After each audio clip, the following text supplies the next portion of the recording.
What's the worst punishment your parents ever gave you? I was 12 when my dad banned me from all museums for a whole year. And before you think that's no big deal, you need to understand something about me and my dad. Museums were our thing. Every Saturday, we'd pick a new one.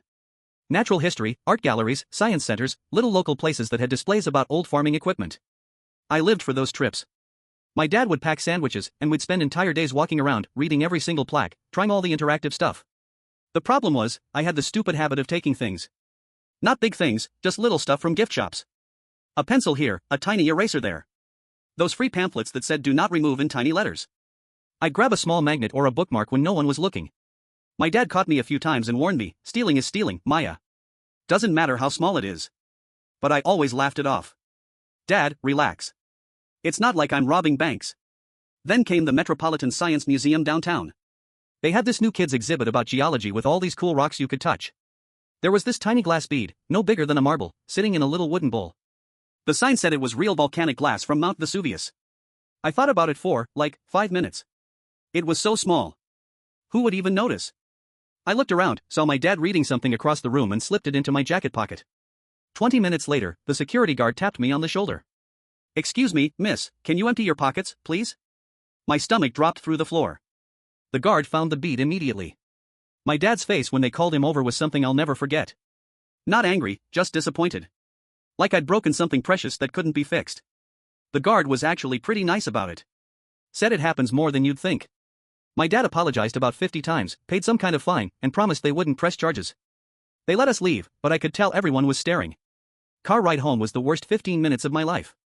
Complete silence. My dad didn't even turn on the radio. When we got home, he sat me down at the kitchen table and said 6 words that destroyed me. "You're banned from museums.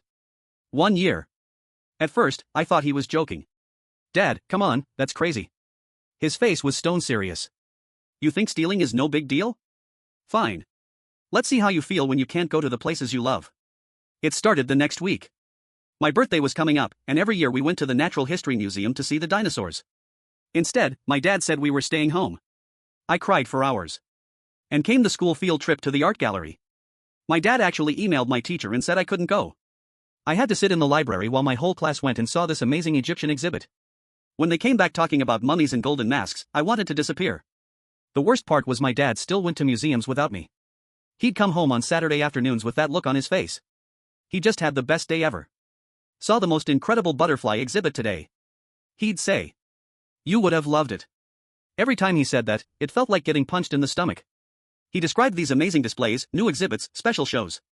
They have this room where you walk through and butterflies land on you. He'd tell me some of them were bigger than my hand. I begged him to let me come, promised I'd never take anything again. But he'd just shake his head. A year means a year, Maya. By month 6, I'd stopped taking anything. Not even sugar packets from restaurants, not even free pens from the bank. The thought of taking something that wasn't mine made me feel sick. Month 8, I started reading about museums online, looking at pictures of exhibits I was missing. There was this new space display at the Science Center with real moon rocks. My class went without me again. Month 10 was the hardest. The Children's Museum downtown got a new hands-on archaeology dig where you could uncover fake dinosaur bones. My little cousin Jake went and wouldn't stop talking about it at family dinner. "Maya, you have to see it," he kept saying. My dad just looked at me across the table. When the year finally ended, I wrote a 3-page letter to the Metropolitan Science Museum. I apologized for taking the volcanic glass bead. I explained what I'd learned about respect and trust. I promised it would never happen again. My dad read the letter before I mailed it. He nodded and said, "Okay, this Saturday we're going to the Natural History Museum." Walking through those doors again felt like coming home after being lost for months.